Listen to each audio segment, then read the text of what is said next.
Bonjour, est-ce que vous m'entendez? Oui, est-ce que vous Oui, oui. m'entendez? Parfait, enfin. Répondez-moi. Oui, très bien. J'ai un ordinateur capricieux. Je vous prie de m'excuser, qui une fois sur deux me fait la surprise avec son ou sans son.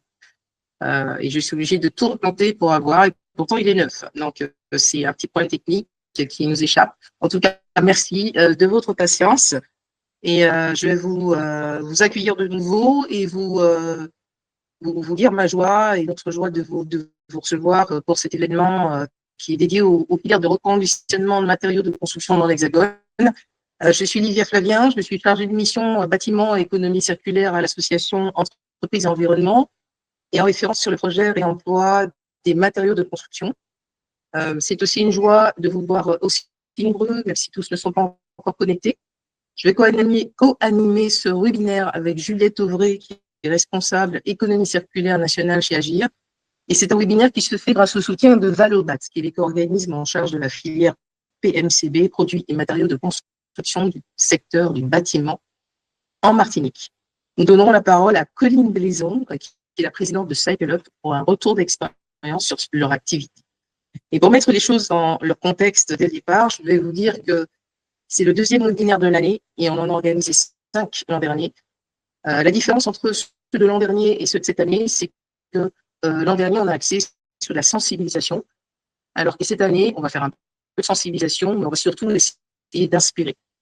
Il y a donc des caractères stratégiques et on se rend compte qu'il y a de plus en plus d'acteurs sur toute la chaîne de valeur qui souhaitent s'informer, se former pour mieux correspondre et comprendre cette affaire, entre guillemets, de réemploi.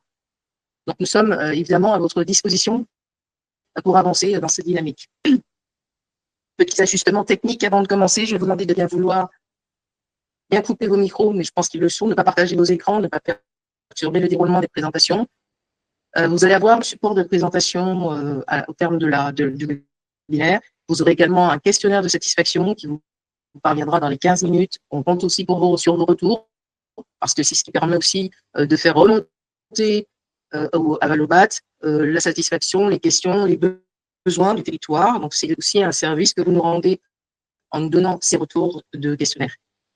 Si vous avez des questions ou des réactions, même mettez-les dans le fil du chat et on les collectera à la fin de la présentation. Mais si vous tenez à intervenir en direct, vous aurez un espace de 30 minutes à la fin de la présentation, des présentations, et vous pourrez partager en direct votre question. Nous sommes partis aujourd'hui pour 1h30. L'objectif est de donner le maximum d'informations sur les filières de reconditionnement. Et pour commencer, on présentera donc entreprise et environnement dans notre ordre du jour, agir, mais très rapidement, et les actions que nous menons depuis un an. Parce qu'il y a beaucoup d'entre vous aujourd'hui n'ont jamais participé à un événement que nous faisons sur le réemploi. Donc, nous allons vous partager ce petit chapeau rapidement en très grosse maille. Et si vous avez besoin de plus d'informations, vous vous adresserez à nous pour qu'on aille dans les détails. Et Juliette Auvray va vous présenter un panorama des différentes filières existantes en France hexagonale, c'est-à-dire qui fait quoi et sur quels matériaux. Avant de laisser la parole à Colline Blaison de Cycle Up, qui lèvera le voile sur sa structure, ses différentes missions, en conditionnement sur lesquels ils s'investissent. L'intégralité des présentations du droit environnement. Sans transition, on va commencer. Entreprise Environnement est une association reconnue d'utilité publique qui existe depuis 30 ans et nous avons des adhérents qui sont des entreprises et 10 salariés, 3 domaines d'intervention qui sont sensibilisés à la préservation de l'environnement, développer le déploiement des filières de déchets sous responsabilité élargie des producteurs. On accompagne 12 filières. Et également déployer l'économie circulaire au service du monde économique martiniquais. Au niveau du pôle économie circulaire, nous pouvons dire de manière très imagée les choses. Nous mettons en lien l'offre et la demande pour tous les produits, matériaux, équipements du monde économique afin de réduire l'impact environnemental de ce monde économique et d'accroître les opportunités de faire du business autrement, avec un impact social, un impact environnemental et un impact économique. Nous disposons d'une plateforme qui s'appelle la Ressourcerie Pro pour étendre le spectre d'action de la démarche à l'échelle du territoire. Et on fait de l'animation de réseau d'acteurs. On organise des ateliers de détection de synergie, comme récemment. Et à la clé, c'est des centaines de tonnes de déchets qui vont être évités et également des ressources donc, qui vont être valorisées. Nous avons 2 projets en fait en matière d'économie circulaire. Donc un qui va accompagner tout type de ressources, donc un projet interfilière qui est soutenu par l'ADEME, tout produit, tout secteur et sur tout le territoire. Et on a également un projet intrafilière, c'est-à-dire les acteurs du bâtiment entre eux, dont je m'occupe et qui est dédié aux matériaux de construction et donc avec un accompagnement spécifique qui prend en compte justement les enjeux du territoire, les enjeux du secteur de la construction, les exigences du secteur de la construction qui sont nombreuses, qui sont normatives, qui sont assurantielles, qui sont techniques, qui sont organisationnelles, etc. Logistiques. Et c'est dans ce cadre-là que nous collaborons avec Agir et organisons avec eux cet événement. Donc, je vais passer maintenant la parole à Juliette Auvray pour la présentation du bureau d'études Agir. À toi, Juliette. Merci Livia, bonjour à tous. Donc Juliette Auvray, je suis responsable nationale économie circulaire chez Agir. Et donc Agir, on a un bureau d'études spécialisé en économie circulaire dans le secteur de la construction. On est basé entre Paris et Chartres et on a plusieurs filiales sur le territoire national et à l'île de la Réunion également. Et on travaille depuis un peu plus d'1 an avec entreprises et environnement sur le développement du sujet du réemploi en Martinique avec les actions que Livia vous présentera juste après. Et donc, côté Agir, nous, on a 3 champs d'action principaux. On fait de la formation, donc on est organisme de formation certifié Calliope et on forme les professionnels du secteur de la construction aux enjeux d'économie circulaire. On fait aussi de la formation initiale auprès des étudiants dans les CFA pour les sensibiliser à ces enjeux. On a aussi notre principal volet d'intervention, c'est l'opération. Donc, on fait de l'assistance à maîtrise d'ouvrage économie circulaire sur tout type de projet de construction, des constructions, rénovation, aménagement. Et on aide à structurer des démarches d'économie circulaire sur ces opérations. Et on traite aussi de sujets plutôt d'innovation sur du développement de filières de recyclage, de l'accompagnement de plateformes de réemploi, de l'accompagnement industriel pour les aider à aller vers l'économie circulaire dans leur process de fabrication. Donc voilà les différents champs d'action qu'on touche. Et c'est aussi pour ça qu'on est aujourd'hui aux côtés d'entreprises et environnement sur la thématique du réemploi. Juste un petit mot sur Valobat qui permet aujourd'hui que ce webinaire ait lieu. Donc Valobat, c'est un éco-organisme de la filière REP PMCB, donc la responsabilité élargie des producteurs de matériaux de construction du bâtiment, qui ont ces éco-organismes dont fait partie Valobat ont plusieurs objectifs et notamment de structurer la filière de gestion des déchets en France. Mais ils ont aussi des objectifs liés au réemploi des matériaux de construction et c'est dans ce cadre-là du coup qu'ils ont lancé un appel à manifestation d'intérêt sur l'animation des territoires sur la thématique du réemploi. Donc on a répondu à cet appel à manifestation d'intérêt avec entreprises et environnement pour vous proposer justement ce type d'événement, ce type de webinaire pour sensibiliser les acteurs du territoire à ces enjeux de réemploi. Donc voilà, donc on remercie aussi Valobat pour sa participation dans le cadre de l'organisation de cet événement. Et je repasse la main à Livia. Merci Juliette. Au niveau de la dynamique en Martinique, tout a commencé en avril 2024 avec un état des lieux auprès des bailleurs sociaux et de toutes les têtes de réseau du bâtiment, de la construction en Martinique. Il y a eu ensuite 3 webinaires de sensibilisation dont je vous ai parlé avec une centaine de participants. Les rendez-vous du réemploi qui ont eu lieu en novembre avec une centaine aussi de participants. Et nous préparons actuellement la 2e édition qui serait du 1er au 3 octobre, donc bloquez déjà vos agendas. Une formation au réemploi qui a eu lieu en février 2025 avec une quinzaine d'acteurs à guichet fermé et un atelier de maillage d'acteurs qui a eu lieu le mois dernier en juin, non, ce mois-ci. Nous avons également les 2 webinaires dont je vous parlais. Le premier Cinéo qui a eu lieu en mai sur les modèles économiques du réemploi et ce deuxième sur les filières de reconditionnement. On remarque qu'il y a de plus en plus d'acteurs convaincus et que les donneurs d'ordre commencent aussi à se poser la question du réemploi dans leur marché. Aujourd'hui, vous êtes plus de 80 inscrits et nous estimons que l'enjeu est de taille puisque il faut dire qu'en Martinique, nous avons une quantité phénoménale de déchets qui sont engendrés par le secteur du bâtiment. On est autour de 265 000, ce qui correspond à 75% des déchets globaux du territoire. À titre d'exemple, les ordures ménagères représentent 178 000, donc on est à plus de 33% par rapport aux ordures ménagères. 51% sont issus de démolition et de déconstruction et 36% de rénovation. Et dans une démolition inerte, il faut savoir que l'inerte représente 72% et le second œuvre 22%. Les chiffres de base.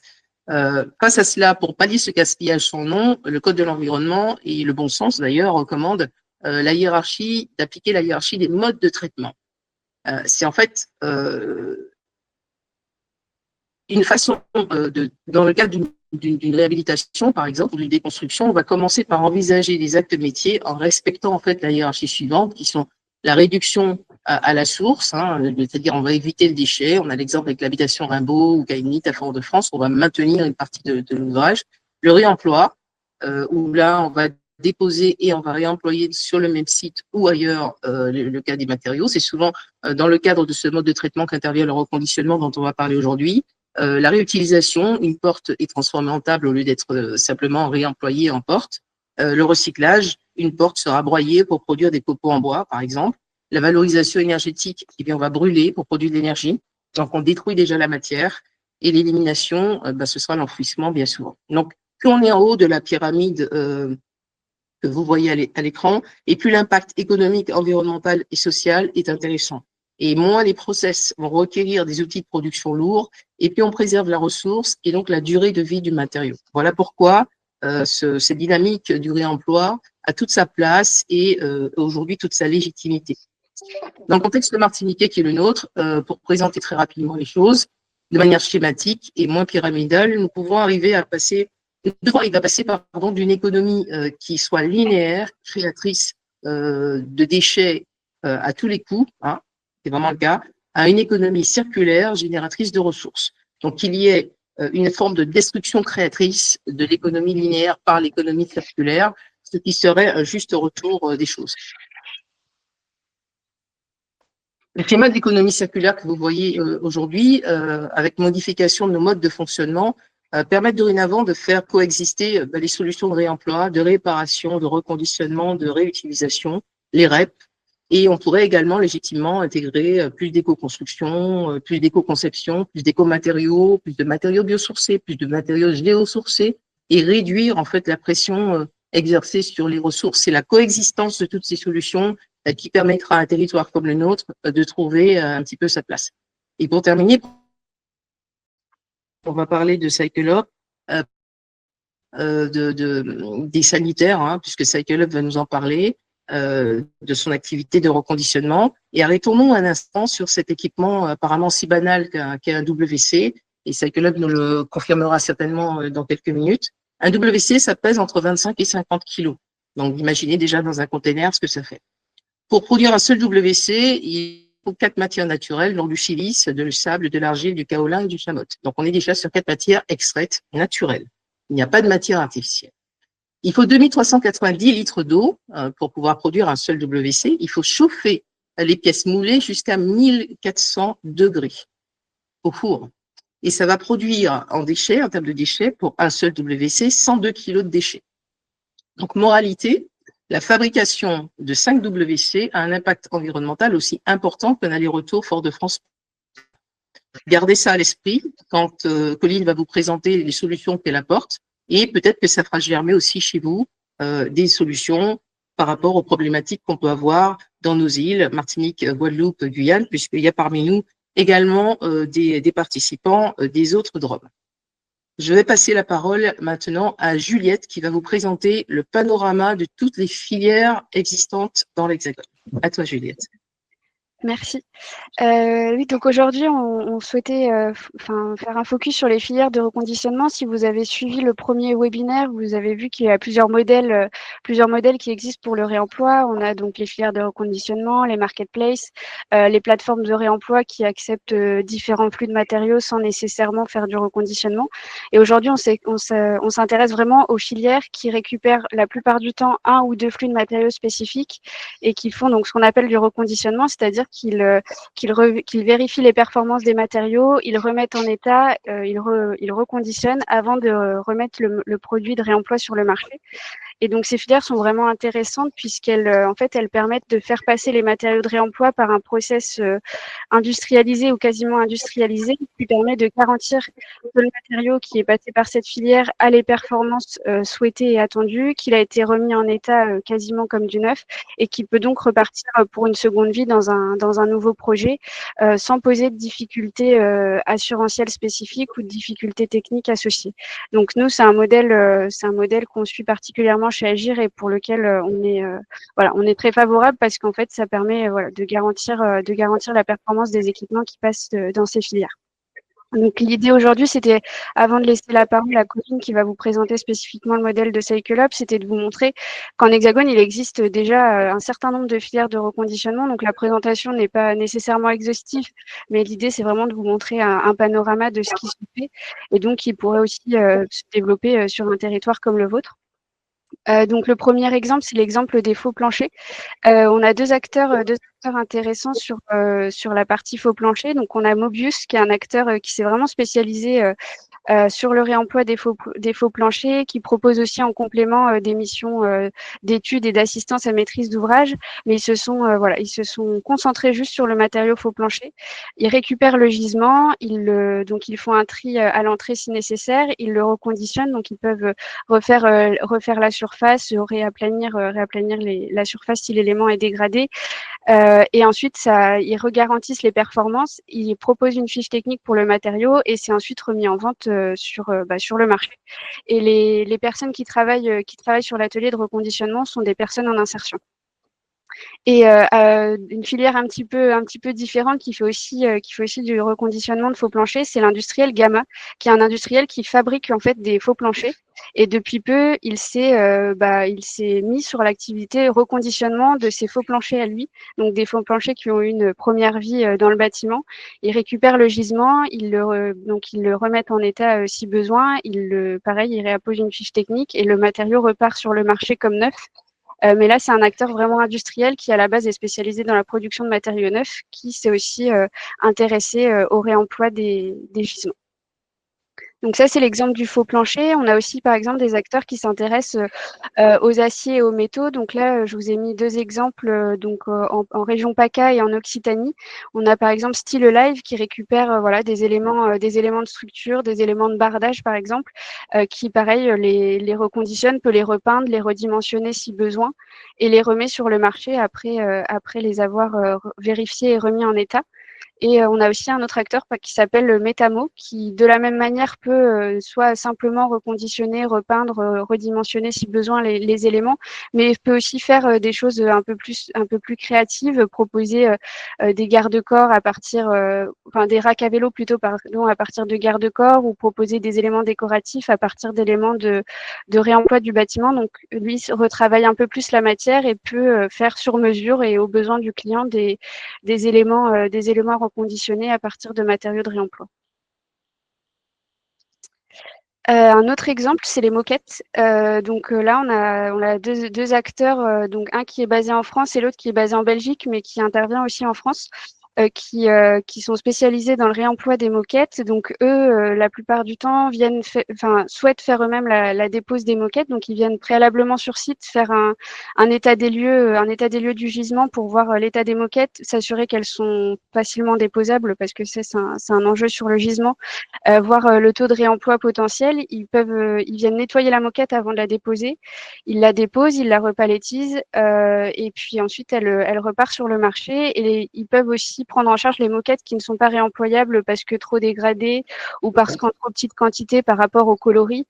Et ces moquettes qui ne sont pas réemployables, peuvent être recyclées par leurs soins pour être réincorporées ensuite dans le circuit de fabrication de la moquette.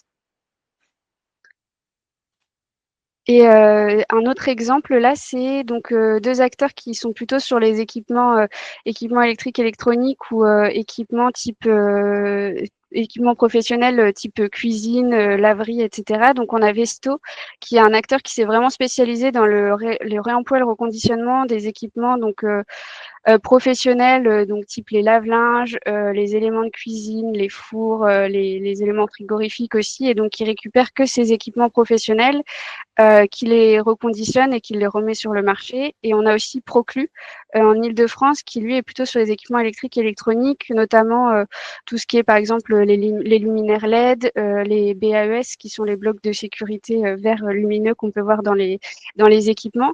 Eux font la dépose des équipements par des électriciens qui connaissent la ressource et qui savent comment elle a été mise en œuvre, le reconditionnement, la regarantie, et ça repart sur le marché.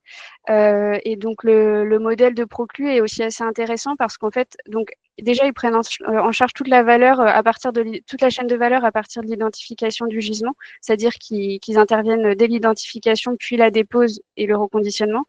Et aussi, selon la valeur matérielle du produit, ils peuvent rétribuer une certaine somme à la maîtrise d'ouvrage. Donc, si c'est un produit qui a une valeur matérielle intéressante, ils font à la fois la dépose et le reconditionnement, mais ils rétribuent une certaine somme à la maîtrise d'ouvrage, donc qui est aussi un modèle assez incitatif pour les acteurs pour s'engager dans les démarches de réemploi. Et enfin, je voulais juste faire un petit focus sur deux exemples de filières. Donc on a choisi de vous présenter la filière de réemploi des câbles qui s'appelle Circable, donc qui est opérationnelle depuis 1 ou 2 ans, qui est basée dans le nord du côté de Lille. Et donc, il y a une filière qui travaille avec du personnel en insertion professionnelle. Donc, d'un point de vue social, c'est vraiment intéressant. Et donc, eux rachètent le câble qui a été déposé sur chantier. Donc, ils font pas la dépose, mais ils font du rachat de câble. Le câble est transporté jusqu'à leur centre de reconditionnement. Et donc, il est reconditionné selon un process qui a été défini et validé par du personnel en insertion.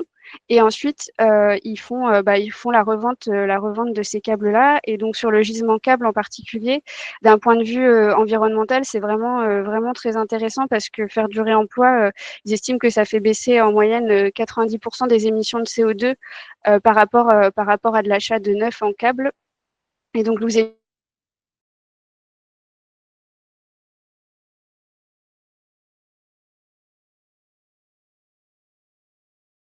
environ 3 tonnes de CO2, on évite l'extraction de 56 kg de cuivre, on évite 69 mètres cubes de consommation d'eau et la production de 84 kg de déchets, donc autres que le cuivre. Et ça permet chez eux de générer 10 heures d'insertion professionnelle.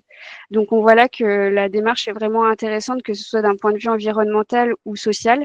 Et d'un point de vue économique, le câble qui est remis sur le marché est légèrement plus cher que le câble neuf, mais à l'échelle d'une opération, c'est même pas 0,01% de plus-value sur le projet. Donc, selon la taille du projet, mais en tout cas, ils sont à moins de 1% de plus-value. Et parfois encore inférieur si le projet est d'ampleur. Donc économiquement, il y a une légère plus-value, mais à l'échelle d'une opération, elle reste négligeable et ça incite les acteurs à s'engager dans ces démarches. Et le dernier petit focus avant de passer la main à Colline, c'est un autre acteur qui, lui, fait du reconditionnement de gaines techniques, de chemins de câbles et de sanitaires suspendus. C'est Réseau Service. Et là, c'est un autre modèle économique parce qu'en fait, c'est une filiale du groupe Vinci. Donc, Réseau Service travaille aussi avec du personnel en insertion sur toute la partie reconditionnement. Eux, pareil, ils se sont concentrés sur 3 flux pour commencer leur activité. Donc, les chemins de câbles et les gaines techniques. Donc, ils ont un cahier des charges d'entrée qui est assez ouvert. Ils récupèrent les équipements les plus classiques finalement. Ils sont c'est eux qui s'occupent de la partie transport. Donc, il y a juste pour l'entreprise de travaux, il y a le besoin de mettre à disposition les gisements. Mais une fois que le gisement est à disposition, le transport est à la charge de Réseau Service. Et ils sont très flexibles sur les volumes et les quantités pour faciliter en fait le travail du côté de l'entreprise et ne pas apporter une contrainte supplémentaire.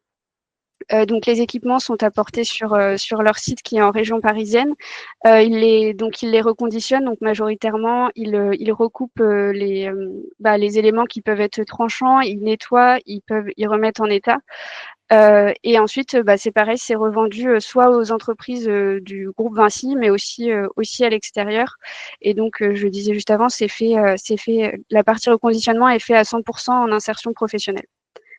Donc voilà pour le panorama des filières. Il en existe d'autres sur l'Hexagone, mais j'ai essayé de vous présenter les principales et aussi vous montrer la diversité des filières qui existent. Et je vais laisser la main à Colline pour présenter l'activité de Cycle Up. Bonjour à tous. Merci pour votre invitation, l'intérêt que vous portez à notre activité et cette introduction. Et merci Livia pour tes recherches sur l'impact des sanitaires. J'avoue que j'ai appris pas mal de choses et je serais preneuse d'avoir ça par écrit, si tu veux bien me l'envoyer dans un second temps. Super. Donc moi je suis Colline Baison, je suis présidente de Cycle Up. Cycle Up, c'est une société qui a été créée fin 2017. Donc je vais rentrer un peu plus dans le détail de quelles sont les activités de Cycle Up et dans un second temps, je vous parlerai plus en détail, en effet, de notre activité de reconditionnement de sanitaires. Du coup, j'ai pas la main sur le PowerPoint. Merci beaucoup.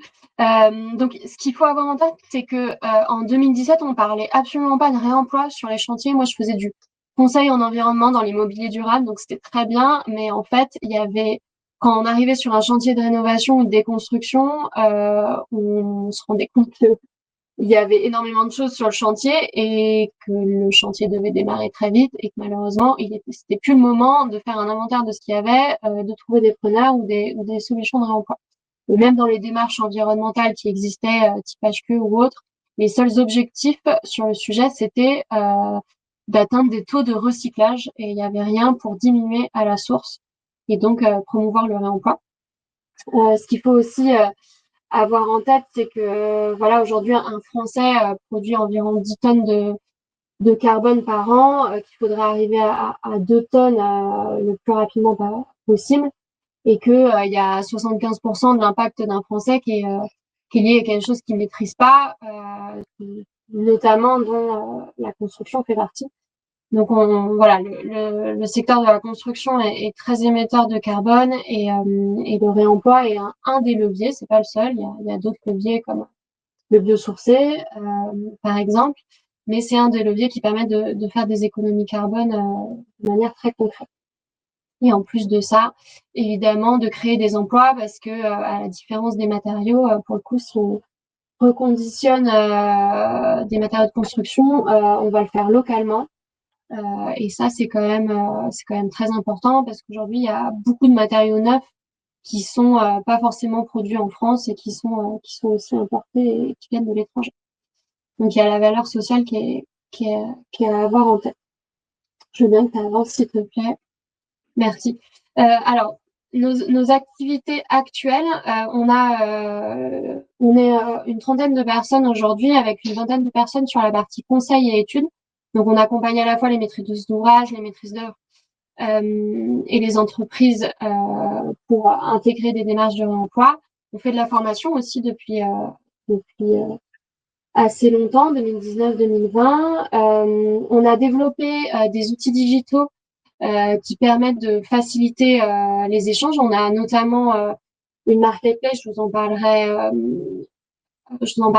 un peu plus loin, dont le modèle a un petit peu évolué. On a une application de diagnostic PEMD qu'on a créée pour nos équipes parce que on est rentré dans le réemploi en faisant des diagnostics ressources qu'on a transformé en diagnostic PEMD parce que la loi a évolué entre temps et c'est très bien. Et du coup, il fallait que nos équipes aient des outils pour leur simplifier la vie. Et donc, c'est une application qu'on commercialise à l'extérieur. Et concernant les matériaux, on a un atelier de reconditionnement, donc on a vocation à en avoir plusieurs, mais en tout cas sur les sanitaires, on en a un seul, sur le faux plancher aussi, on en a un.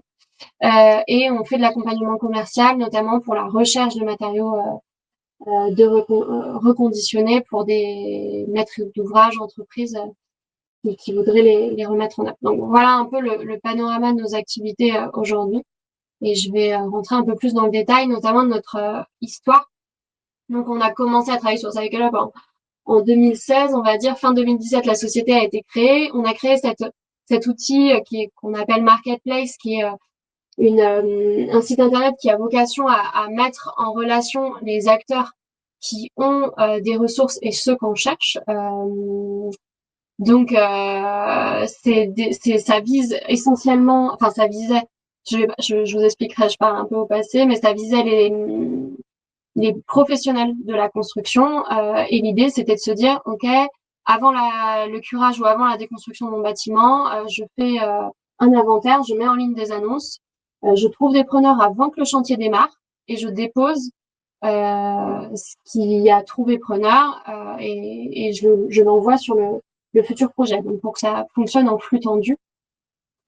Voilà, on a eu, c'est pas forcément un modèle qui était très simple à gérer, donc on l'a exploité jusqu'à la fin de l'année dernière et en fin d'année dernière, on a décidé de changer ce modèle-là parce qu'on s'est rendu compte que malheureusement le flux tendu sur les projets était pas forcément simple à gérer, qu'il y avait souvent des décalages de projets, donc des matériaux qui étaient commandés pour un instant T et finalement le projet source se décalait de plusieurs mois et les matériaux étaient plus disponibles. Il y a aussi des matériaux qui disparaissaient sur le chantier parce qu'une fois que c'est bien déposé et bien conditionné, bah, ça intéresse des personnes, alors que quand c'est mis dans une benne, pas du tout.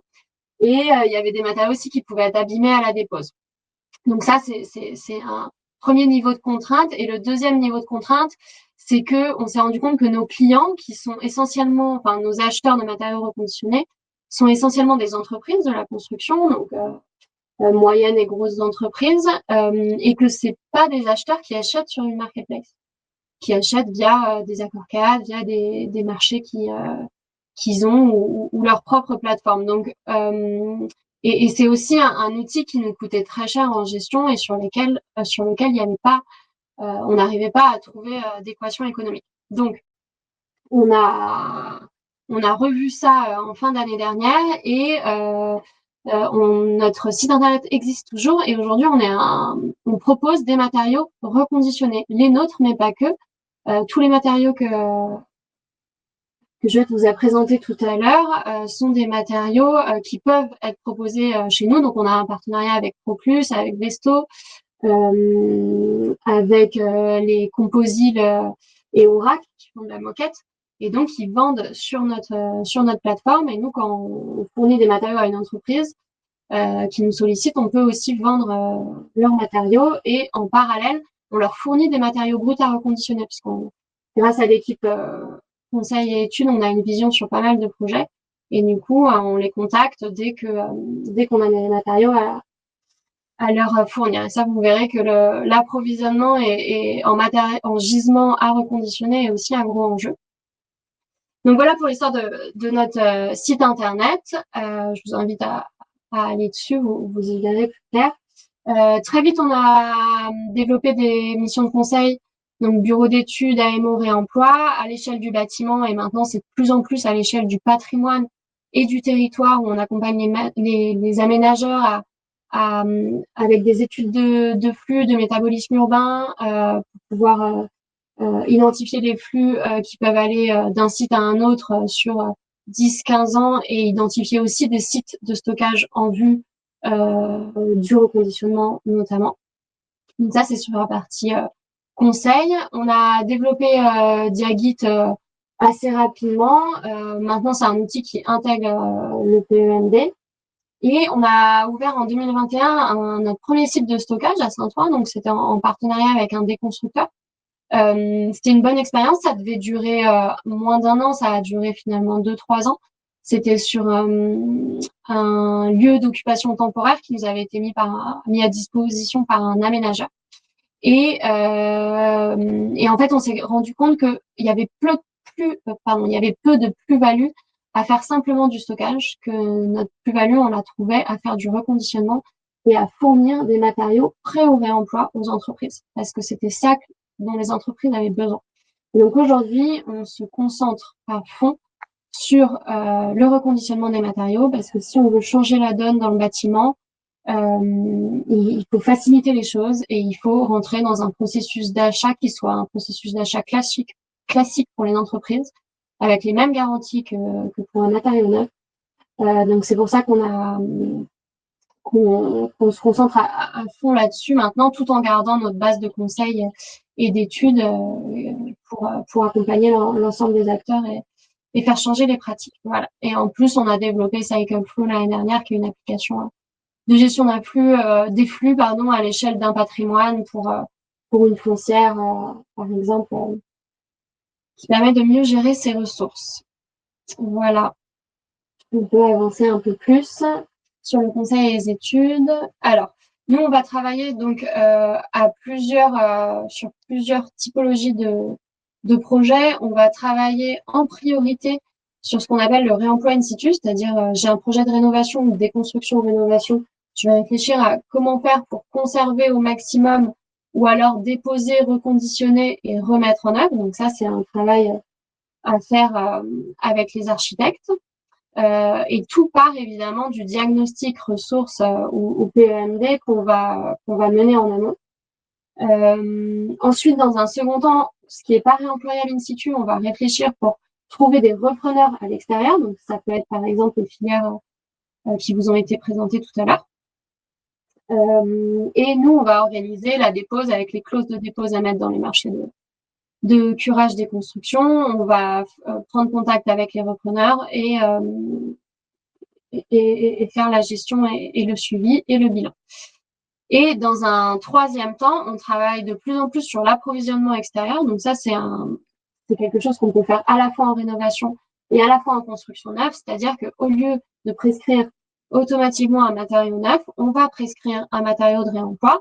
Ça demande plus ou moins de travail et de niveau de technique, puisque par exemple, si on prend les sanitaires, il suffit simplement de prescrire un sanitaire de réemploi dans son marché au lieu d'un sanitaire neuf.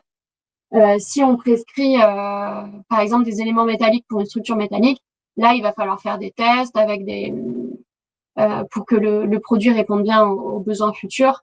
Donc, ça sera un peu plus compliqué. Mais voilà, nous, notre travail, c'est d'identifier les différents matériaux qui existent, les besoins vis-à-vis du projet, d'aller les chercher aussi si c'est des besoins qui sortent de l'ordinaire, si c'est pas des faux planchers, des câbles électriques, des sanitaires, des moquettes. Tout ça, c'est des choses qui sont aujourd'hui de mieux en mieux structurées. Mais il y a beaucoup de choses sur lesquelles il faut qu'on fasse des recherches de matériaux et ça, c'est des choses que l'équipe fait aussi. Voilà. Donc, ce dont je vous ai parlé à peu près de tout, ce dont on travaille aussi beaucoup à l'échelle de l'aménagement dernièrement, avec des aménageurs publics ou des métropoles, elles ont envie de donner du foncier ou de mettre à disposition du foncier pour pouvoir permettre le développement du réemploi. Et ce qui est une bonne chose, nous on milite énormément pour ça parce que sans foncier, il n'y aura pas de réemploi parce qu'il faut du stockage, on ne peut pas fonctionner 100% en flux tendu. Et donc elles identifient des sites et nous on va aller étudier ces sites, voir s'ils sont pertinents pour pouvoir développer une activité de réemploi, voir quelles sont les typologies de matériaux qu'elles pourraient stocker, en quelle quantité, et on va jusqu'au lancement d'appels à manifestation d'intérêt pour des acteurs locaux qui seraient intéressés pour exploiter la plateforme. Et là actuellement on est en train de faire une étude soutenue par Ecominero qui va aboutir à un guide à l'intention justement des acteurs publics pour pouvoir leur permettre de lever les freins à l'implantation de plateformes avec des études de cas spécifiques sur pas mal de plateformes qu'on aura étudiées. Donc voilà, c'est une étude qui sera livrée fin d'année ou début d'année prochaine et qui sera publiée. Sur les formations, on a tout un catalogue de formations avec qui sont listées là. Ça va du diagnostic PEMD à l'accompagnement en chantier, à l'intégration du réemploi sur les projets, à l'accompagnement juridique et contractuel. On fait aussi des fresques d'économie circulaire. Bon, c'est assez large. Faut pas hésiter à aller télécharger notre catalogue si vous le voulez.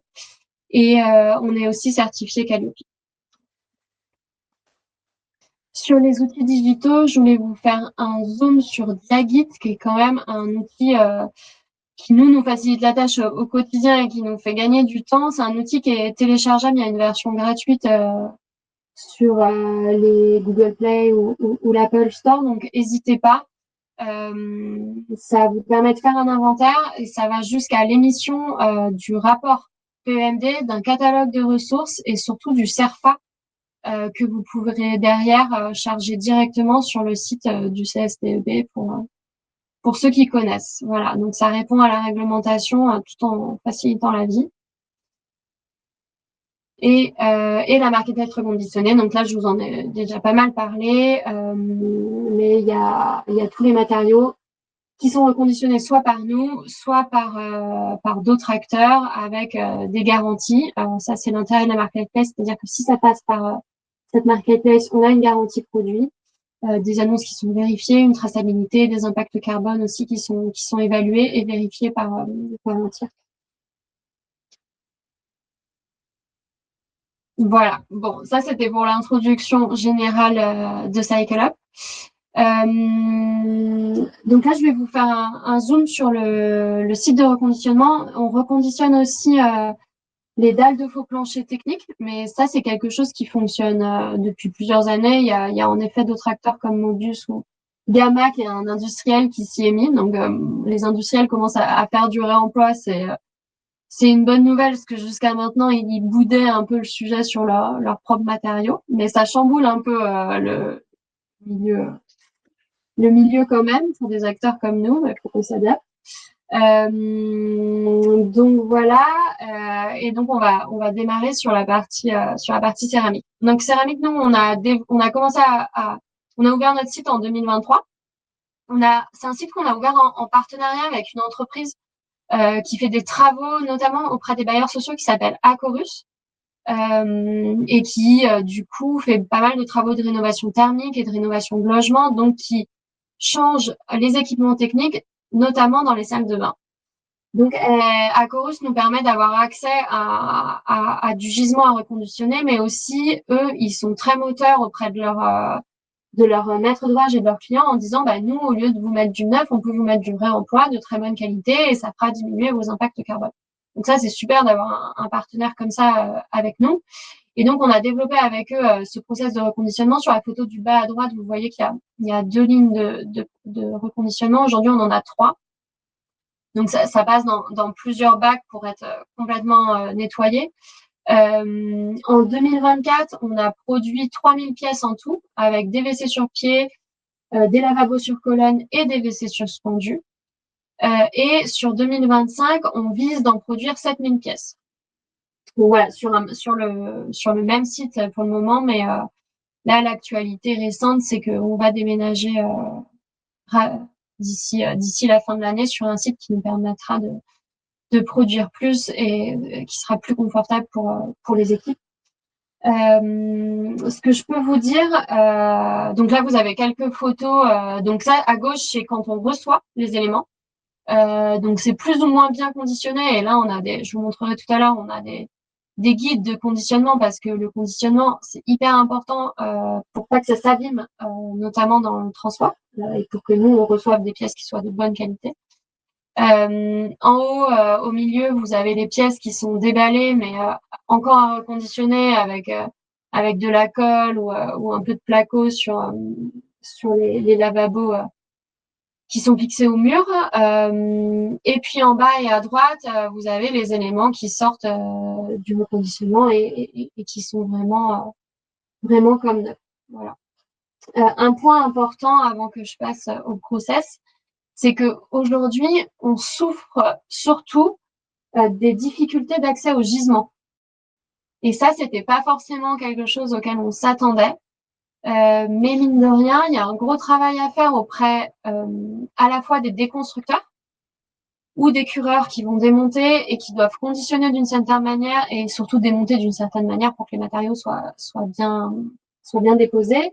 Et nous, on va récupérer sur place sur le chantier les matériaux qui sont déposés et conditionnés, et on peut même les racheter jusqu'à 10 € pièce. Voilà. J'espère que vous m'entendez bien. Oui, ok. Alors, donc voilà, donc aujourd'hui on prévoit en 2025 de produire 7000 pièces, mais le facteur limitant c'est l'accès au gisement. Donc on fait beaucoup de sensibilisation auprès des maîtrises d'ouvrage, auprès des entreprises et surtout auprès des éco-organismes. Donc on travaille beaucoup avec Ecominéraux et Valobat, qui sont les deux éco-organismes qui sont sur la catégorie 1, parce que les sanitaires en céramique sont de la catégorie 1 de déchets, pour qu'ils nous facilitent les choses pour avoir accès à ce gisement. Voilà. Donc, alors, je répondrai aux questions dans un second temps parce que là, ça pop sur mon écran et ça me déconcentre un petit peu. Donc, on a évidemment le sujet de traçabilité. On sait d'où vient le sanitaire et c'est des informations qu'on fournit aux gens qui nous le rachètent. On les remet à neuf. On a fait un calcul carbone, du carbone économisé grâce au réemploi. Et aujourd'hui, qui a été vérifié par un tierce et qui a été aussi validé par le CSTB, donc, qui est très solide. Et on économise entre 50 et 58% de carbone en faisant du reconditionnement grâce au donc en fonction du sanitaire, si c'est un sanitaire sur pied ou un sanitaire suspendu, grâce au réemploi. Voilà.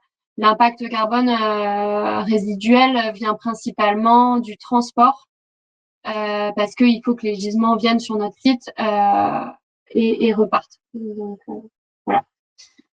Sur la garantie, on a une garantie de 2 ans, comme sur un produit neuf. Relocalisation, c'est sûr que nous, notre atelier est en Île-de-France. On a vocation à en ouvrir d'autres rapidement. Alors, pas encore en Martinique, c'est pas prévu, mais en tout cas sur la métropole. Donc, c'est vrai que c'est important de se dire que c'est reconditionné localement, alors que des sanitaires, il y en a pas qui sont produits en France. En fait, ils viennent tous au mieux de Turquie ou d'Espagne. Et sur l'impact social, parce qu'on a quand même créé, alors aujourd'hui il y a 7 opérateurs qui reconditionnent sur notre site de Noisy-le-Sec. Donc sur le process, donc les WC sont récupérés sur le chantier. Nous on s'occupe de la collecte, c'est-à-dire qu'on a des petits camions et on organise la collecte en passant d'un chantier à un autre. Ou alors, si c'est des gros volumes, ça sera sur un seul camion et on l'amènera chez nous.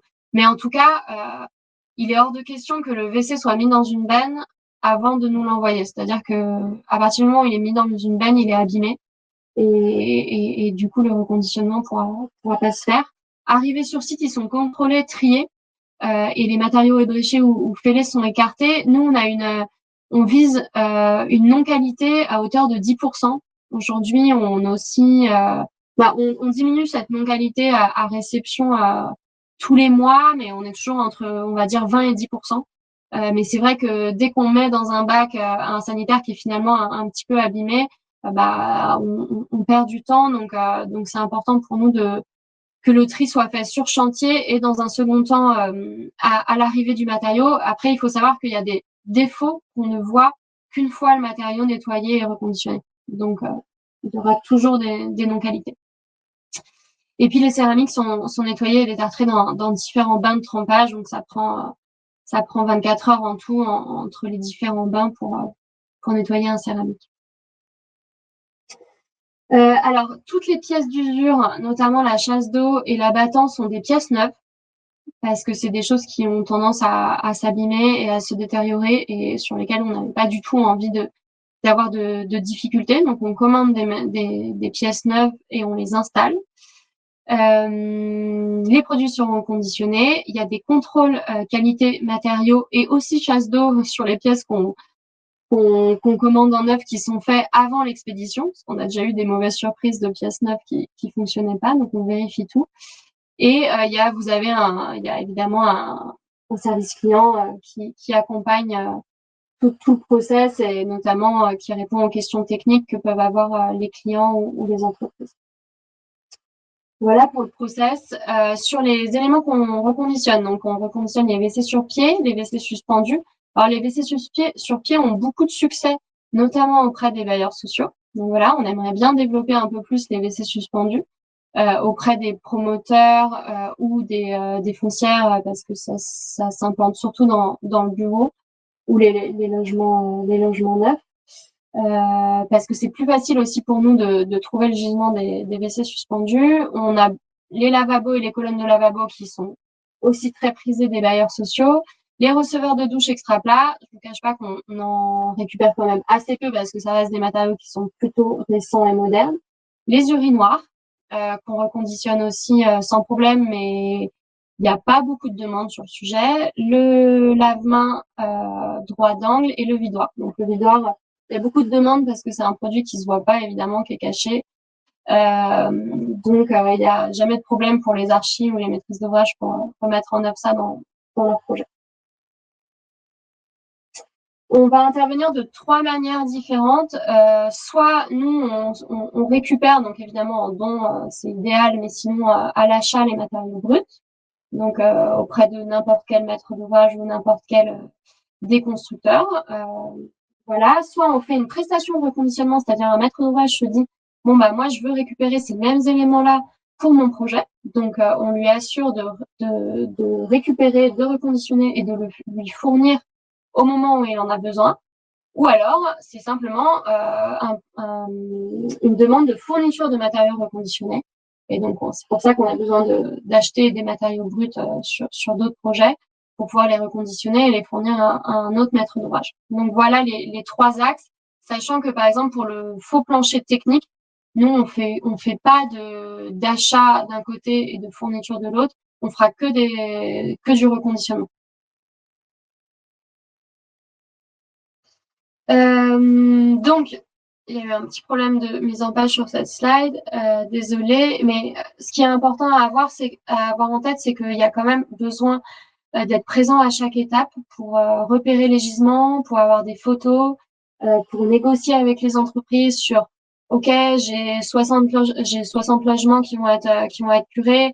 Est-ce que pour les besoins du projet, parce qu'il n'y a pas assez d'espace de stockage sur le site, on se dit que nous, on vient récupérer tous les 10 gisements, par exemple, donc une fois par semaine, pour éviter que l'entreprise ait à stocker les 60 gisements pendant plusieurs semaines ou plusieurs mois et que ça l'embête sur le chantier. Donc, c'est des négociations et des choses à discuter avant.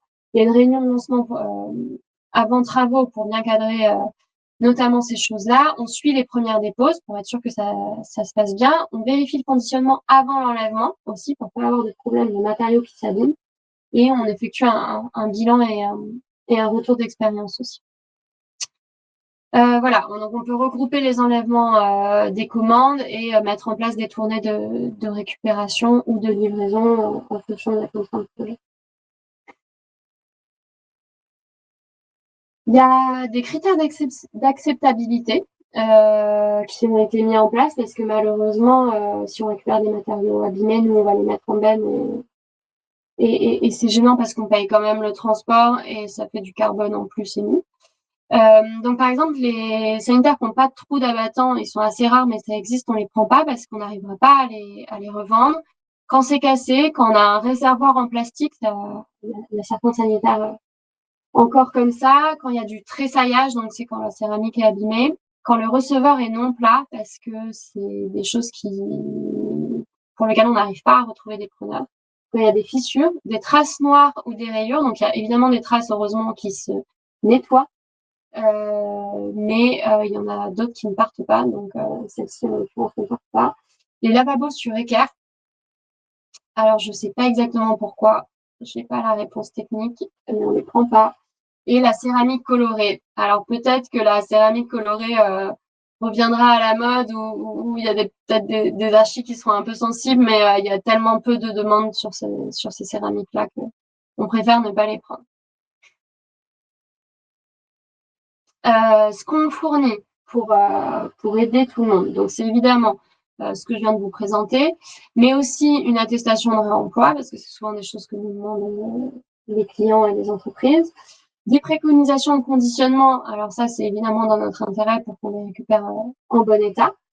Et un closier réemploi, donc ça, c'est plutôt pour les maîtres d'œuvre à intégrer dans leur marché de construction, à la fois sur la dépose des éléments, mais à la fois sur la remise en œuvre.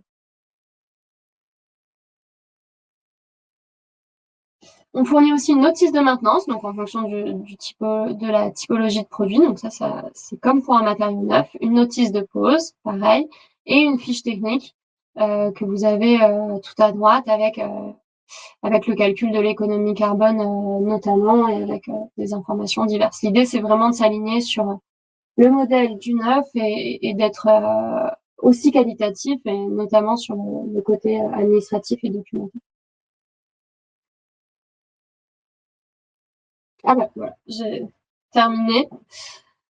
Merci pour les slides. Super, merci à Colline. Merci à toi, Colline, pour ce retour d'expérience qui nous a mis déjà pas mal d'images dans la tête et également une meilleure compréhension du métier, de ses enjeux, de ses limites, de ses contraintes. Et c'est précieux de pouvoir se pencher, un petit peu s'immerger dans le quotidien un petit peu de l'association, puisque Cycle Up, c'est vraiment une référence au niveau hexagonal en matière de reconditionnement pour ses ressources. Et on voit bien également le flux important qui est traité et celui qui va encore être traité. Je suis également vraiment très reconnaissant que tu aies pu te libérer aussi pour nous faire ce retour d'expérience, parce qu'on a bien conscience également que la disponibilité est très contrainte. Donc, merci énormément pour ça.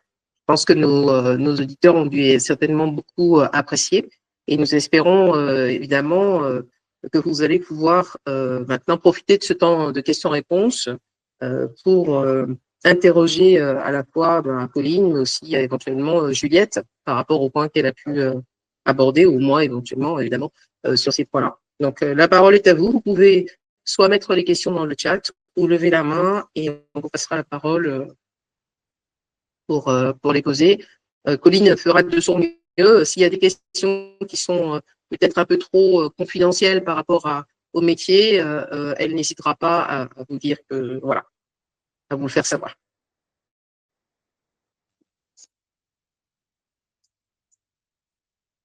Est-ce que les matériaux, Colline, vous sont donnés gratuitement? Alors, vous me dites si vous m'entendez mal, j'ai mis en route le ventilateur parce qu'il fait vraiment très très chaud. Ici aussi, je ne sais pas comment c'est remarqué. Ça va. Ça va. Donc, ça va pour le son, vous m'entendez bien? Oui, on t'entend super. Ok, très bien. Alors, pour convaincre les cureurs ou les déconstructeurs de nous envoyer des sanitaires, on est en mesure de les racheter, mais c'est jusqu'à 10 € pièce et ça prend en compte le transport. Donc, évidemment, il y a un calcul à faire en fonction du nombre de matériaux transportés. Nous, on fait appel à nos prestataires pour le transport et c'est des choses qu'on organise, etc. Les entreprises ont juste à conditionner les matériaux et les mettre à dispo. Évidemment, on préfère quand c'est gratuit. Après, on entend tout à fait que ça prend plus de temps d'être déposé et conditionné, donc on est prêt à les acheter. Et ça, c'est aussi un autre point, c'est qu'on milite pas mal auprès des éco-organismes pour qu'ils soutiennent la dépose sélective en vue du réemploi auprès des cureurs et des reconditionneurs. Donc voilà, je pense que c'est un sujet qui risque d'évoluer dans les prochains mois et il y aura peut-être plus de soutien, ce qui nous permettra nous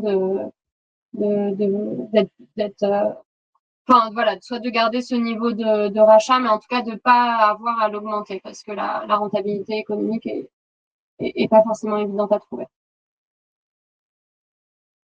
Très bien, merci. Nous avons aussi une question sur le guide des matériaux. Est-ce que ce guide, le guide de conditionnement est diffusable, Colline? Oui, bien sûr. Alors, je ne sais pas s'il est diffusable largement ou si il est diffusable aux personnes chez qui on récupère. Je vais poser la question si vous voulez. Très bien. Bah, si c'est le cas, tu pourras nous le renvoyer et on pourra faire suivre aux participants si la réponse est positive. Question également, quelle application pour un petit territoire comme le nôtre sans effet de masse sur un produit, mais plutôt de la diversité de produits?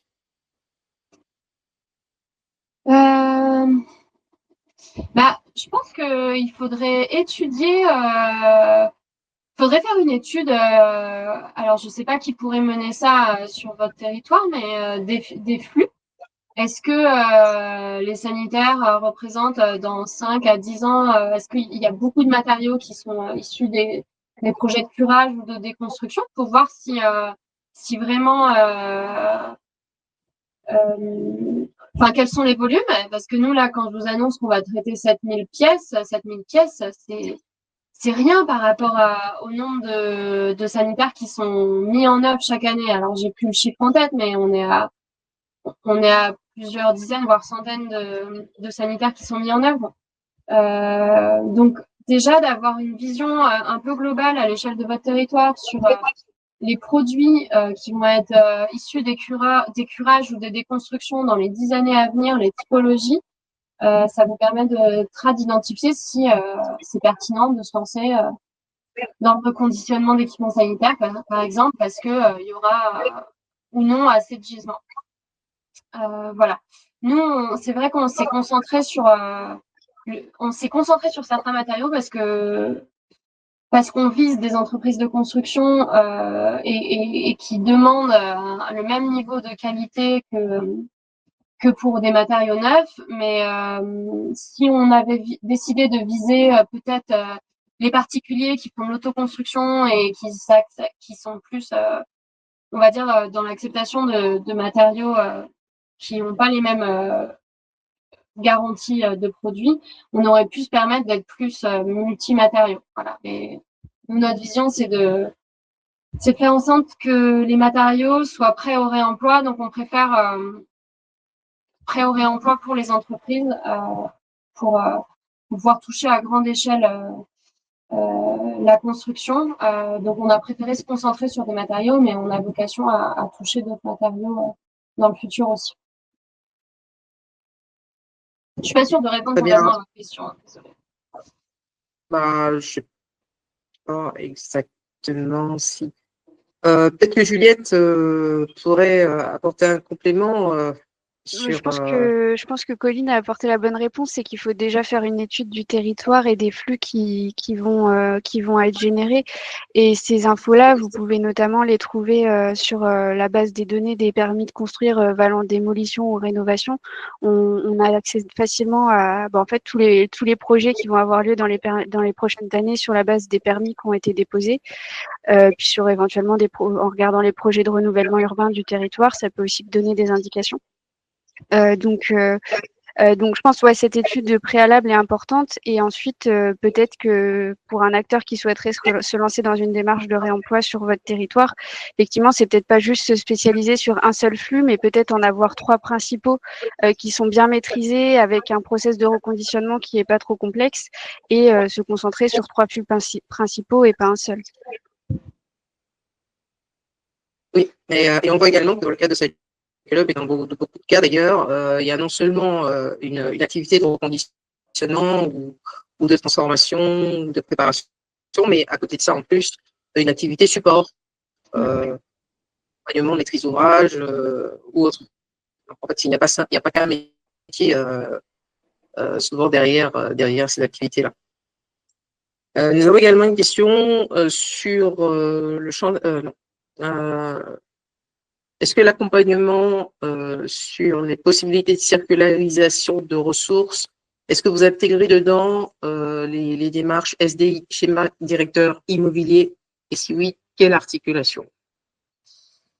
Alors, si vous parlez des schémas directeurs immobiliers, nous, ce qu'on va faire, c'est qu'on va travailler. Donc, on va travailler quand on travaille avec des foncières, par exemple, on a la chance de travailler avec une foncière qui a recruté, ou en tout cas qui a une personne qui est gestionnaire des ressources. Et donc, elle a une vision globale sur tous les projets qui vont arriver en rénovation, sur la libération des bâtiments par les locataires, et elle peut nous solliciter quand il y a des gisements qui sont disponibles ou quand elle a besoin de matériaux.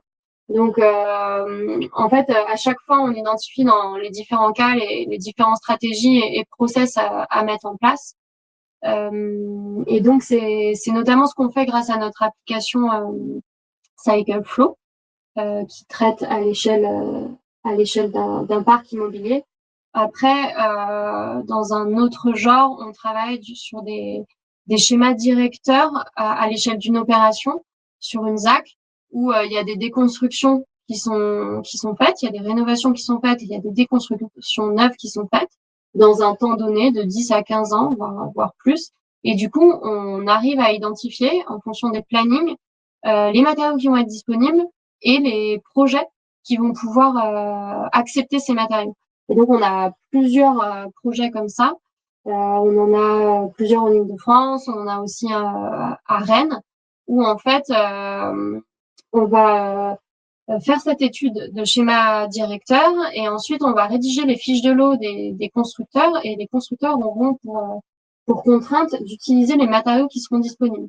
Et les matériaux devront être déposés sélectivement et évidemment stockés et être mis à disposition. Donc c'est là où il y a aussi un enjeu de plateforme de stockage qui vient en plus, et que les acteurs publics commencent à traiter de plus en plus pour pouvoir permettre vraiment la circularité des matériaux. Très bien. Est-ce que ça répond suffisamment clairement et précisément à la question posée, Théo? Oui. Je me permets de prendre la parole. Bonjour à tous. Pas exactement. Donc, j'ai bien compris l'enjeu sur, du coup, l'analyse pour la possibilité de circularisation. Mais ma question, c'est plus qu'on sait qu'on a des collectivités, par exemple, ou des grands propriétaires de patrimoine tertiaire qui font des schémas pour réfléchir un peu à la gestion de leur patrimoine. Donc, c'est des démarches qui sont en cours, mais qui prennent pas forcément en compte ces enjeux matières, ressources. Est-ce que vous faites des partenariats? Est-ce que vous faites des collaborations pour ajouter cette dimension économie circulaire à ces démarches déjà en cours? Eh ben, on l'a fait pour la foncière où il y a une personne qui est un gestionnaire des ressources.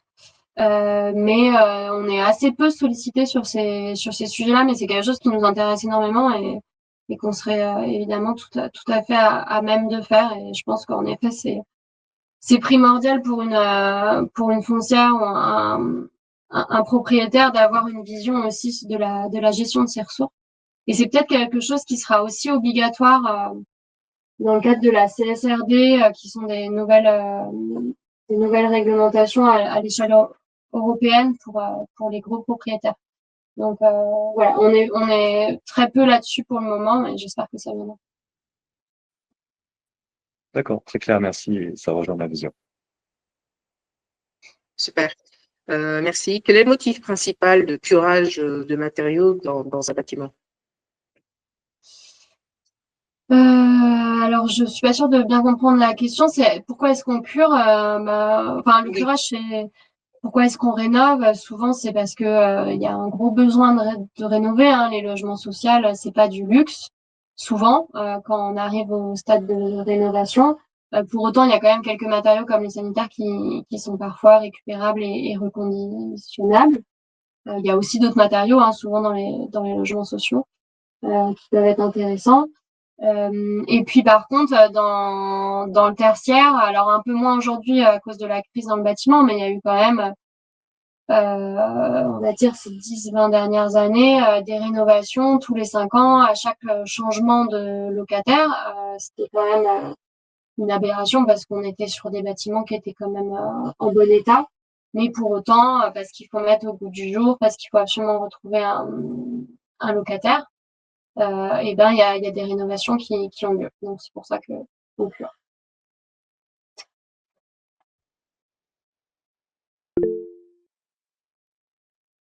Nous avons une remarque sur le fait que ces retours d'expérience est à la fois très inspirant, mais en même temps difficilement transposable. Et évidemment, nous le savons parce que les réalités insulaires font que on peut difficilement transposer une réalité sur un territoire comme la France hexagonale, à la Martinique. Et c'est bien pour ça d'ailleurs que nous n'avons pas les mêmes modèles économiques et nous avons à réfléchir, à inventer nos modèles, mais en s'inspirant à la fois des contraintes, des difficultés qui seront certainement les mêmes ou qui vont se présenter différemment, mais qui seront de toute façon là, les contraintes d'approvisionnement, de structuration de la demande, quel que soit le modèle économique. Et on a tout à inventer. Et d'où l'importance de pouvoir s'inspirer avant de ce que font d'autres et pour quelles raisons on va sur tel matériau, pour quelles raisons on va aller sur 2-3 flux, pour quelles raisons on va adosser son activité ou pas à une autre activité pour pouvoir y arriver. Est-ce qu'il vaut mieux être un grand groupe et développer une niche ou est-ce qu'il vaut mieux passer par l'insertion? On a tout ça effectivement à réfléchir ensemble. On a une question de Sophie qui nous demande si l'activité est autosuffisante et si elle permet d'une indépendance financière ou est-ce qu'on est encore subventionné ou soutenu par l'État au niveau de Cycle Up. Alors, on n'est pas du tout subventionné et soutenu par l'État. Par contre, en effet, c'est une bonne question. Ça dépend des activités qu'on a. Alors, le conseil et les études, c'est de la matière grise, c'est de la masse salariale. Donc, globalement, si on a assez de missions, on est capable de nourrir tout le monde, entre guillemets, et ça a toujours été rentable. C'est un peu le sujet, c'est le sujet le plus simple, on va dire. Donc, c'est pour ça que nous, on continue avec ça parce que c'est, entre guillemets, ce qui nous permet de rééquilibrer les autres activités qui sont pas rentables. Donc, l'activité la moins rentable, c'était la marketplace qu'on a décidé d'arrêter parce que les investissements pour cet outil ainsi que les ressources humaines nécessaires autour étaient beaucoup trop importantes par rapport à ce qu'on gagnait. Le modèle, c'était de prendre une commission sur le prix de vente, une commission de 20%. Voilà. Après, il y a pas mal de plateformes publiques qui sont en train de se mettre en place, donc c'est très bien que le public prenne le relais là-dessus parce que voilà, l'équation économique sur la marketplace, nous, on n'a pas réussi à la trouver. Après, je dis pas qu'elle est impossible à trouver, mais pour nous, ça peut être le cas. Le point hyper important, c'est les équipements, enfin le reconditionnement. Et du coup, le reconditionnement, encore une fois, ça dépend des types de reconditionnement. On est rentable sur la partie dalle de faux plancher technique.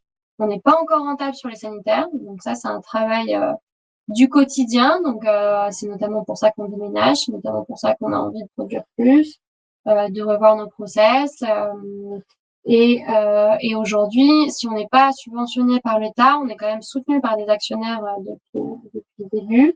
Et les éco-organismes, depuis qu'ils existent, donc depuis 2 ans, font des appels à projets dont vous avez peut-être entendu parler et soutiennent. Donc, ils nous soutiennent sur l'ouverture de notre site de reconditionnement sur plusieurs années. Et il y a un soutien à la tonne qui aujourd'hui est clairement ridicule parce qu'on est sur 5 € tonne, sachant qu'un sanitaire, c'est 30 kilos. Donc, autant vous dire qu'on récupère pas grand-chose par sanitaire, mais on a l'espoir que ce soutien augmente. Et en termes de rentabilité, à l'échelle de l'ensemble de Cycle Up, on vise d'être rentable à partir de cette année. Donc voilà, mais il nous a fallu quand même pas mal d'années, pas mal de tests et d'expériences pour arriver à cet équilibre. Et d'où encore l'importance de ce partage de retour d'expérience parce que quand on prend les portes, on est en principe un petit peu plus fort avec le temps. Il y avait une question par rapport à un outil. Est-ce qu'il existe en Martinique un outil en capacité de matcher l'offre et la demande? Et en Martinique, on a la ressourcerie pro qui est portée par l'association Entreprises Environnement et surtout par une démarche d'écologie industrielle et territoriale. C'est-à-dire qu'il y a l'outil, mais surtout, n'oubliez pas que derrière l'outil, il y a parfois beaucoup d'enjeux qu'un outil ne va pas aborder ou beaucoup de freins à lever qu'un outil ne va pas aborder. Et donc, les animateurs, Hélène Grange et Agathe Nordman-Broisin sont là pour vous accompagner là-dessus. Et aussi, s'il s'agit de matériaux du bâtiment, évidemment, je suis à votre disposition pour vous accompagner. Voilà, l'outil est bien, mais n'oubliez pas aussi que les enjeux que ça va soulever, vont devoir être gérés parfois par de l'humain. Euh, Question également sur alors oui, quelqu'un qui voudrait savoir si vous gérez d'autres ressources, notamment est-ce que vous faites du reconditionnement de BAES, de chemin de câble, est-ce que c'est le même process? On l'a fait, on l'a fait, c'est un grand mot, on l'a testé, en tout cas, on l'a fait un petit peu pour les BAS notamment. Mais en fait, on s'est rendu compte que d'autres acteurs le faisaient mieux que nous et on a décidé de leur laisser la place, notamment ProPlus. Et sur les chemins de câble, c'était pas vraiment du reconditionnement, c'était simplement du nettoyage. Donc voilà, c'est quelque chose sur lequel on a décidé de ne pas aller finalement. Voilà, donc il y a eu en fait une espèce de shortlisting qui s'est fait avec le temps pour réduire le flux. Bah, en tout cas, on fait des tests au quotidien. Il y a des matériaux qui nous intéressent, qui sont plus ou moins pertinents. Il y a beaucoup d'enjeux en tête, l'accès au gisement, la rentabilité économique, la demande en face, la durabilité du matériau, le coût de reconditionnement. Voilà, donc tout ça s'étudie au cas par cas et se teste aussi. On a une question directe. Tu peux prendre la parole. Vous parlez à moi? Oui. Oui. Bonjour. Je voulais poser la question par rapport au maître d'œuvre, en fait. Est-ce que quand ils prennent la décision de faire le curage justement des bâtiments et des matériaux, est-ce qu'ils s'engagent aussi à reprendre justement des matières qui proviennent de la mise en disposition d'autres chantiers? En fait, comme pour faire presque de l'économie circulaire dans l'économie circulaire même, ou est-ce qu'on est toujours dans la rénovation pour injecter de nouveaux matériaux et que finalement on est plus en train d'alimenter un système extractiviste en fin de compte? Non, notre première action quand on arrive en tant que conseil, donc quand on est bureau d'études réemploi, c'est de réfléchir justement au réemploi in situ. Donc c'est de se dire, au lieu de se débarrasser des matériaux, on va en faire quelque chose sur le site. Et donc on travaille de manière très proche avec la maîtrise d'œuvre là-dessus, en leur faisant des propositions alors, il y a des maîtrises d'œuvre qui sont très volontaires, d'autres un peu moins. Donc, voilà, il y a beaucoup d'échanges sur le sujet. Et puis, il faut aussi convaincre la maîtrise d'ouvrage en parallèle. Donc, ça, c'est vraiment notre priorité. Et si on n'arrive pas à trouver des matériaux, à trouver des solutions de réemploi, là, ça part en réemploi ex situ au maximum. Et si malheureusement, on trouve pas de solution de réemploi ex situ, ça partira en recyclage. Voilà. Et après, quand on a besoin de matériaux neufs pour rénover le site, et ben là se pose la question, est-ce que ce matériau n'existe pas en réemploi? Et du coup, nous, on va automatiquement prescrire ce matériau en réemploi, voire le rechercher, même si c'est difficile de rechercher en phase de conception parce que on sait qu'on n'a pas de moyens d'achat, c'est l'entreprise qui va les acheter quand elle sera là. Donc, on fait plutôt la recherche dans un second temps, mais en tout cas, en phase de conception, on s'assure que ces matériaux pourraient être dispo parce qu'il y a plusieurs gisements en alternative au neuf. Voilà, j'espère avoir répondu à votre question. Voilà. Oui, vraiment, elle est comblée. Merci beaucoup. On a également une question sur demandant s'il y a une réflexion autour d'un SPREC anti-Guyane. Est-ce que tu veux bien me recontextualiser? Le SPREC, c'est le syndicat professionnel du réemploi dans la construction. Donc, c'est un syndicat qui a été créé il y a 3 ans. Moi, je suis coprésidente du SPREC. Aujourd'hui, il y a une personne en Guadeloupe qui est Carouc qui a adhéré. À ce jour, je ne crois pas qu'on ait d'autres personnes dans les dom-toms. C'est une bonne question. Moi, je pense que le plus efficace serait de rejoindre le SPREC national et de créer un groupe de travail dédié au sujet insulaire, notamment, enfin voilà, tous les sujets plus spécifiques spécifique aux Antilles Guyane, mais il y a aussi la Réunion hein, qui doit avoir des problèmes un peu similaires. Donc voilà, pour moi, ça serait peut-être le plus efficace d'avoir un petit groupe de travail avec plusieurs acteurs qui intègrent le SPREC, plutôt qu'avoir un SPREC spécifique. Mais après, si vous jugez que c'est nécessaire, il ne faut pas hésiter, hein, vous êtes libre. Oui, tout à fait. Mais c'est vraiment intéressant de pouvoir se fédérer autour de l'approche au niveau national et de pouvoir aussi travailler les spécificités locales qui sont vraiment là. Hein. C'est clair qu'on n'a pas du tout les mêmes enjeux et pourtant je dirais même qu'on a une forme d'urgence supérieure. Mais la difficulté aujourd'hui, c'est d'arriver à formaliser, à structurer des filières, à mettre en place des acteurs, sachant qu'il n'y en a pas, et que notamment le secteur de l'ESS en Martinique est en train de repartir après un temps où c'était compliqué, mais c'est pas si évident que ça. Donc on n'a pas pléthore d'acteurs qui s'intéressent à la question. Et donc vraiment, comme le disait, il y a une intervenante tout à l'heure qui a dit que on avait tout à créer, à structurer, c'est vraiment le cas. Et le seul moyen que nous ayons aujourd'hui, que nous ayons choisi aujourd'hui de mettre en place, parce que c'est le seul, c'est l'approche systémique où on va monter en compétences tous et on va se former, s'inspirer et celui ou celle qui est prête à proposer quelque chose d'intéressant sur le territoire, eh bien, qu'on puisse vraiment y aller ensemble. Pourquoi? Parce que ça va difficilement se faire via des grands messes. Il va falloir vraiment qu'on s'y mette en essayant de répondre aux besoins du territoire le plus vite possible. Voilà, le plus vite possible. Tu vois qu'il n'y a pas d'autres questions. J'essayais de. Ben, je pense que du coup, alors merci beaucoup de la Suisse. Alors, c'est magnifique. Nous avons même la Suisse parmi nous aujourd'hui. Nous avons eu la Guyane, nous avons la Guadeloupe. Plusieurs acteurs de la France aussi qui nous ont rejoints, donc on est vraiment très contents de ça. Et puis évidemment, beaucoup de personnes de Martinique et des nouveaux qui n'étaient jamais venus à des événements sur le réemploi. Donc ça veut dire que c'est un sujet qui intéresse. Et donc nous sommes très contents parce que pour nous, ça veut dire qu'il y aura peut-être une suite et quelque chose qui partira de ce webinaire-là. Ah oui, tous nos vœux de reconditionnement de Jérôme Barrault, qui nous souhaite d'y arriver, de trouver des produits qui correspondent à nos besoins et à nos contraintes pour inspirer l'Hexagone. Effectivement, on croit aussi que ce qui marche en insularité peut aussi être un très beau laboratoire pour l'Hexagone. Et nous avons également cette ambition.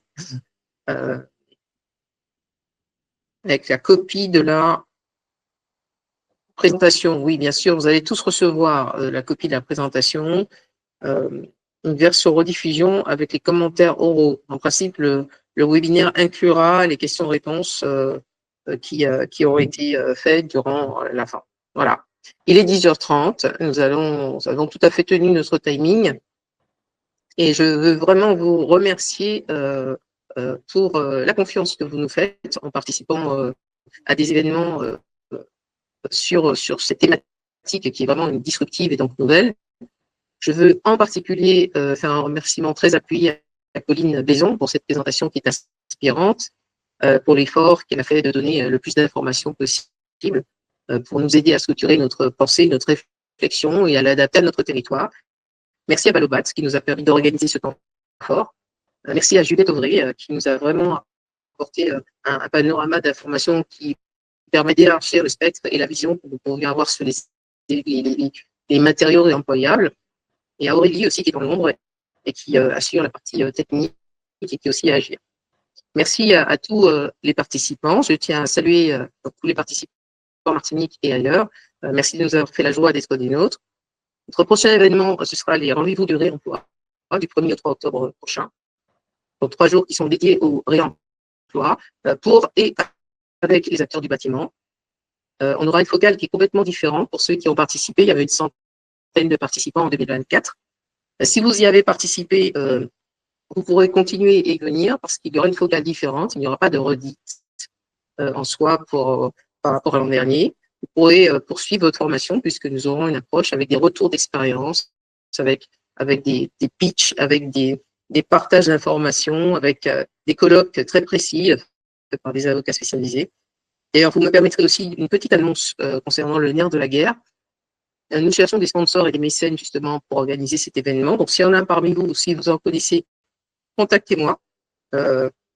J'ai mis mes coordonnées dans le chat de manière à soutenir cet événement de 3 jours qui est important. On prend aussi des intervenants extérieurs et nous avons besoin d'être soutenus dans cette démarche. Nous cherchons également à accompagner une AMO pilote sur de la déconstruction et de la réhabilitation. Si vous êtes intéressé, allez voir sur notre site, notre page web www.entrepriseenvironnement.com. Je pense qu'une de mes collègues vous mettra ça peut-être dans le chat. Et n'hésitez pas à nous contacter. C'est une AMO où on va travailler en tandem avec Agir et Entreprise Environnement pour vous accompagner sur de la déconstruction ou de la réhabilitation en vue du réemploi. Voilà, n'hésitez pas.